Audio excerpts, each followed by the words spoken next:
Hello, and we'll be back from that commercial break. You're still watching the Policon, and our discussions today are looking at how what the budget cycle means to the youth out there.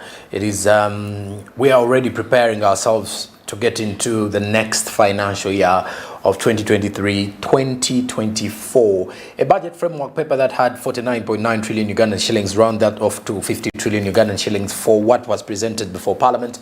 And of course, besides that, Parliament also went again to revise it to a fully 51 trillion Ugandan shillings.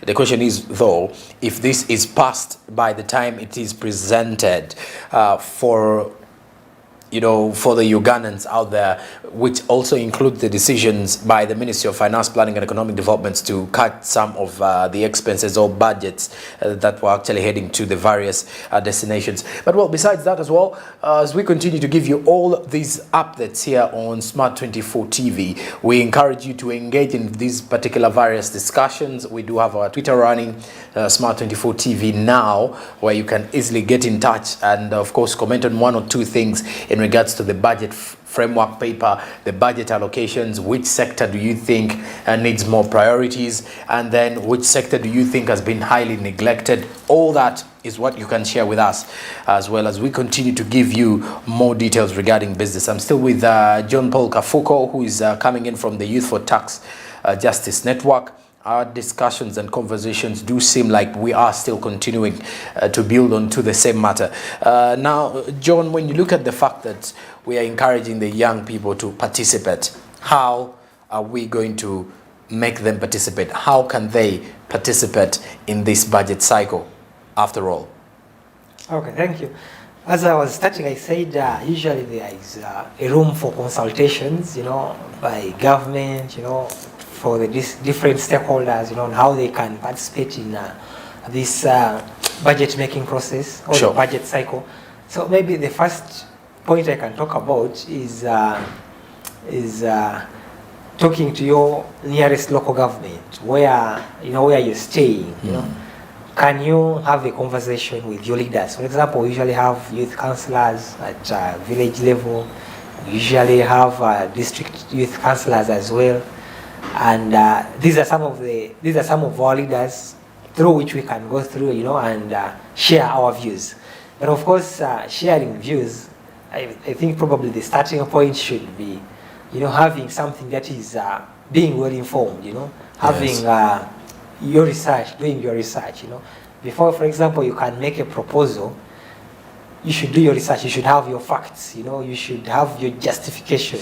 For example, if you want maybe the tax on the internet, the 12% tax to be removed, you should have a justification, you should have some research, you should have some sort of the impact the 12% tax has had on the young people, to be able to convince, especially the policymakers. We always have this challenge, they need evidence, to do this. So as young people, you need to do some reading, you need to do some research, to find out this impact, how has it, in case you have some stories probably from wherever you're staying, and there is something that it has impacted you in a negative way, you could document it, do research, document it, and you can share, you can even share with us. For us, whichever information we get, we always have an opportunity to interface with the Ministry of Finance, the Parliament, especially the Finance Committee, and we share with them some of these views. So, this, first of all, do your research, do some research around some of these issues, and come up with proposals that are evidence-based. But also utilize your leaders, because your leaders usually represent you in these spaces, When you talk about the district councillors, we also have MPs, youth MPs across the country. So these are our representatives who are supposed to, we even have a National Youth Council which is mandated to represent the issues of the youth at the national level. So these are spaces which government has put up. So I would encourage young people to pressurize, put pressure on some of these leaders to represent these interests. Yeah, so then another point probably I can talk about when it comes to young people Yes. Being able to participate in the budget cycle. You could also participate in some of our activities. Okay. As I said, we usually have debates, we usually have essay writing competitions, and whatever we get, all the submissions we get, we usually make compilations, and the outcome documents, usually it's what we use, to engage policymakers, because as I said, our work is geared towards policy change, policy reform. So this is also another way, it's also another avenue to ensure that you participate in this budget cycle. But also, okay. I know a number of young people use social media. True. A number of young people have TikTok, you have YouTube accounts, Twitter, Facebook, Instagram. Talk about these things. I mean, I know these people are seeing, the policymakers are seeing. So whatever you have blogs. There are some people who do who do blogging. Talk about these things on your channels, In case you see some sort of injustice, talk about it, post about it, tweet about it, or you can make a video about it, It doesn't hurt. So these are some of the ways, because the way the world is changing, you cannot just hope that you're just going to write something on a piece of paper and, sometimes information travels faster through the social media channels, So I think that is also a good opportunity. Okay. Yeah. Let's talk about the youth leaders in society, members of parliament representing the youth. We've got youth leaders from various regions representing voices of the many young people. At times it's in universities, different tertiary institutions. And, when you happen to sit down with them in regards to the available policies and what needs to change, they'll clearly tell you there is no room for their voices to be heard. Starting from the political perspective. Because now, if your voice is not heard from the political perspective, I doubt whether it will be heard in the world of business and any kind of situation to do with socioeconomics. But what kind of push do we need? What drive do we need, especially for the youth leaders this time around? Because we may be looking at the youth who at times are not even interested in knowing. Like you say, they are more interested in making their own money. Yeah. It's only until something is completely, affecting them directly, that is when you'll hear the voice. But youth leaders, how can they step up for this cause? Yeah, we've done quite a lot of work with youth leaders. Okay. I should say that they have been receptive, at least to us, in advancing some of. For example, we've done a lot of work with the National Youth Council. Okay. Especially around having tax incentives for startup businesses. Oh. And as I speak now, there is a startup bill which is being developed at the Parliamentary Forum on Youth Affairs. There is a startup bill which is being developed, and this has been as a result of some of the work we've been doing, to ensure that issues of the young people are put at the forefront. Mm-hmm. So I feel that it for the youth leaders, because many of them are politicians by nature, Mm-hmm. and usually politicians, it's usually about interests, whether their interests align with whatever you're telling them. Okay. But for us, one of the tactics we've employed with youth leaders, we've always targeted election periods, that usually that election, the campaigning time, we've tried it here in Uganda, we've also done it in Kenya. We always come up with some sort of a manifesto, a youth manifesto, presenting the key aspects of the young people. What do young people want? And we always present these manifestos to the youth leaders, or even any other leaders in government, or people who are contesting for any sort of position. And we make sure that they commit to implementing some of these issues, especially when they get into power or into whatever positions they are contesting for. So we've always used that tactic, because usually that's the time they listen. Our leaders, unfortunately, whenever after campaign or election periods, they disappear. You never see them. You look for them and you will never find them. So that is one of the tactics we've used. But also having in place evidence-based research is also important. I've had opportunity to interface, for example, with the Parliamentary Committee on Finance Affairs, and they are very, very listening, especially when you have evidence. They will listen to you. There are quite a number of MPs there who respect research, and they will say, okay, if this is fine, they will help you push it, you know. So I cannot say that they are not entirely unreceptive. I think many of them are receptive. Though, of course, sometimes the system they work in is a bit a hard one. I don't know, it is so politicized, if I should say that. But for me, I feel that we should, regardless of the setbacks, we should keep on pushing. Because for us, as we always say in advocacy, you keep pushing. For example, I can give you an example of, I don't know whether you've heard of the beneficial ownership laws, which have come into place in which came into place this year, this financial year. This is something we've been pushing for over the past 5 years, you know. We've been pushing, you know, make beneficial ownership laws. Let people who are the true beneficial, let there be registers of beneficial owners at the company registry, even at company level. Let this information be available. And we've been pushing for this thing for over the past 5 years. It only came to fruit this last financial year. So it just gives you a lesson that you have to just keep pushing, you know. Because, for example, these youth leaders who are here, after the 5 years, they are going to go. Probably other people will come in, and probably the people who will come in will appreciate your research or whatever you've done, and they can take it on. And of course, some of the work we even do, it's not like we are doing it for ourselves. We also do it for future generations, you know. We may not benefit from it, but at least our children, our grandchildren can benefit. And I think that is still a win. So regardless of the political situation we are in, I think there are still some positives, you know, to keep pushing. And yeah. Okay. Anyways, let's talk about the mindset of the youth. The youth are not so much interested when it comes to the current affairs of this country.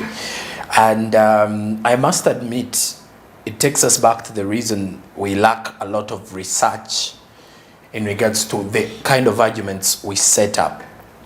And also, at times, we tend to argue from a perspective of less information and knowledge.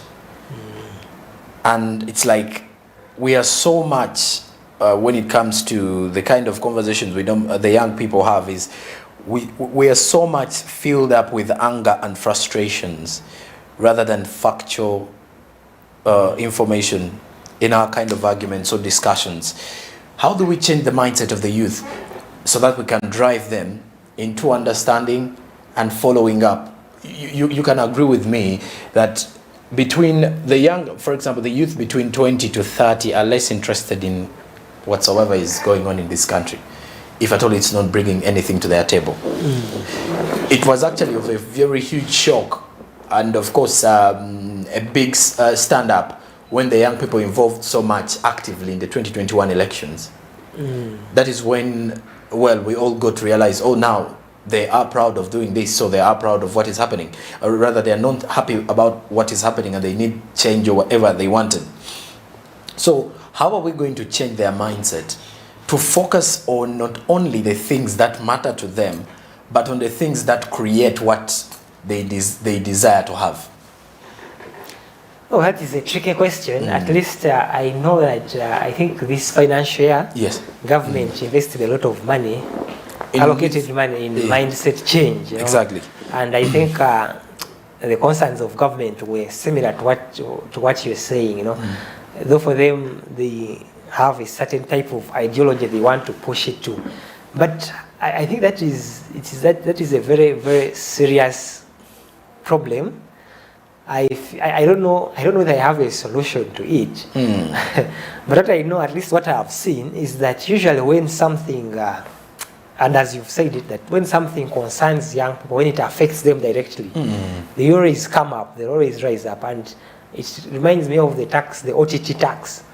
I remember when it was imposed, there were quite demonstrations all over. Because it's something to do with their social media that they love so much. Exactly, because they love it so much and they couldn't see it, see themselves spending a lot of money on, on it. So it is quite a tricky one, because even the tax which replaced social media is even worse. It's just that this time around it's indirect and they don't feel the pinch, by the way. But it is there, it's even worse, because that one was only 2%. This one is 12%. Ideally, I think what the young people, this is where I was actually telling you that we tend not to focus on the factors that are going to affect what we want, and we focus a lot on what we want. So we are focusing on the smaller picture, forgetting the bigger part. Picture, yeah. Because with the OTT, simply because we focused on the 200 shillings that you are paying per day. So our aim was, how can I spend all that money? Okay. Now today, because you're not seeing the money they are chopping you, it's simple, you're paying your 500 shillings. You don't know that 12% is going. Exactly. This is why I'm actually bringing in the idea of the mindset. How are we going to get them into that fix of getting involved? Because if the young people know what it means in regards to these taxes that are being chopped, trust me, they will know that they are giving out a lot of money, which they really need to account, which the government needs to account for. Yeah, for me, I think it is a top to bottom approach. First of all, we need to keep on the sensitization. The sensitization is a constant. We need to keep talking to people. We need to have them knowledgeable, but also encourage them to do research, to read, to be interested in some of these things. I don't think there is a magic bullet. It's very unfortunate that most of our leaders who we entrust, who are probably supposed to maybe not ensure that these laws are put in place or oppose these laws, have also sold us out. So it's quite a bit of unfortunate. Even young leaders themselves, some of them have been not really been in this struggle of fighting for what should belong to the young people. It's quite unfortunate, but I do not think there is a magic bullet to it. For me, I think it's a matter of engaging people, sensitizing them and hoping for the best. I haven't really seen how the mindset, the money that was invested in mindset change in this financial year is I don't know whether it's going to do any wonders.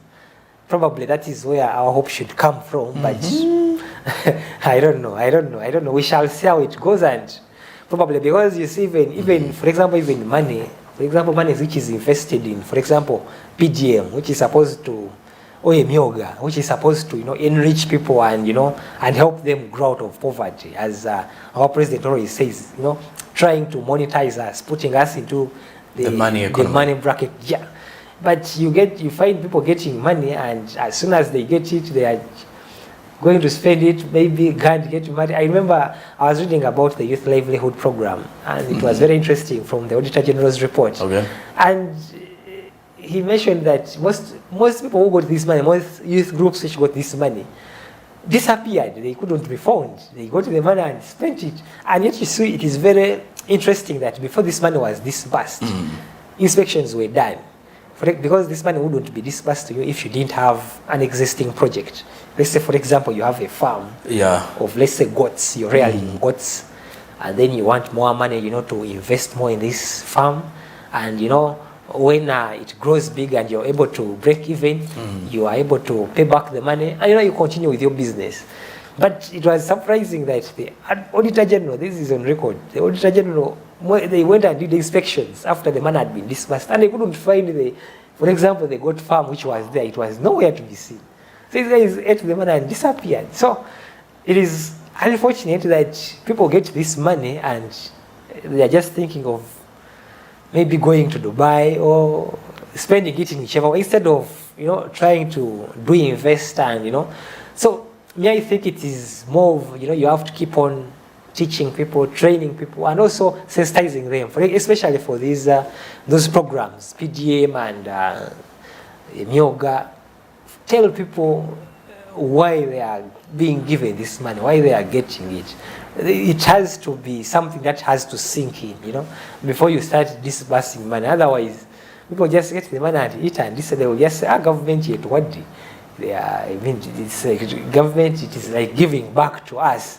and we can hit it the way we want. So I think it's a matter of continuous, capacity building and giving knowledge and information, and hope for the best. But me personally, I'm looking forward to the mindset change, that money which was invested in there, to see how it can change, the mind, because this is something that has been noted by even the president himself. Okay. Mindset change. So, I can't wait to see how it's going to pan out. I also have a concern in regards to the youth up country. Do you youth networks within the capital have these meetups, meetings, and discussions with these people who are away from the city? Because we get to over-focus a lot around the central region, and not only the central region, we tend to have a simple a simple bracket of Mukono, Kampala, so Wakiso. It's just like we're engraved in just a simple, kind of setting because of the fact that most of the government offices are centered here. We tend to leave out the other voices around. How can we expand, or how have you people been able to expand to ensure that even the voices of the other people, of the other young people out of this bracket, are heard of? Yes, for us, and maybe I can link it to, as I said earlier. Yes. We are Pan-African. We work in Uganda and especially Eastern and Southern Africa. We are doing a lot of work in there. So for us, most of the work we do, it's, for example, if I can give an example of, let's say, the debates we are doing. Yes. It's open to young people, young people. Okay, sometimes we focus on those in universities, but even the universities we do not restrict. They could be from Makerere, they could be from MAST, they could be from Undeje, as long as you are as long as you're in a university, or even sometimes a higher institution of learning, you're free to participate. So no restriction whatsoever. Even for the essay writing competitions, usually essay writing competition, we've even done categories. Sometimes we do. The last one we did categories from 18 and below, then above 18 to 20 to 35.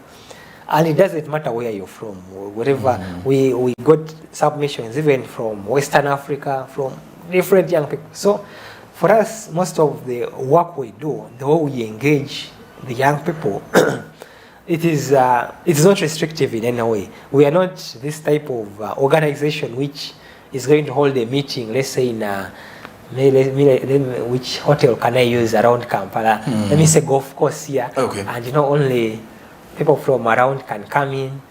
For us, the work we do, you can do it wherever you are. You do not need to come to golf course or even come to our offices in Nigeria. Yes. You can sit down, write your essay or your paper or whatever it is, and you send it, and we shall receive it wherever you are. Whether you are in Tororo, you are in Arua, wherever. So for us, we've done it in such a way that the work we are doing is not restrictive in any way. Someone, wherever they are, they can participate and get involved in the conversations.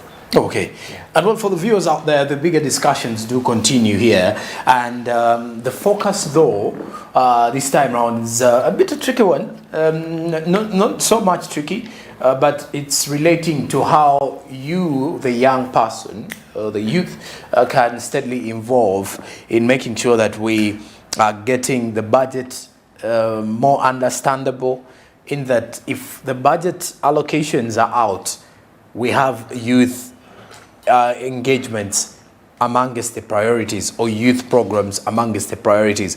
These are big discussions that we definitely need to have on a daily, and rotating around the fact that we are looking at the budget cycle and understanding it more better and how it is supposed to be. So after the break, we are going to be getting into our last part of the discussion, still building up on this. But then we want to look at, there are some shortcomings that happen in the long run that maybe are the reasons behind the young people's less involvement in the budget cycle or in the budget framework discussions and everything. And then why are the young people so negligent about getting involved in such conversations? This and more is what we're going to be looking at after the break. Not only that, we're also going to be looking at what other obligations should the young people have in mind, and where should the focus be, and what are the recommendations in order to have a youth-driven conversation, not only in the political space, in the economic space, but also in the social aspects of the country. You're still watching the Policon. I'm Jerome Paul Sonko here, and I'm still with my guest Kafuko John Paul. We do return after the break.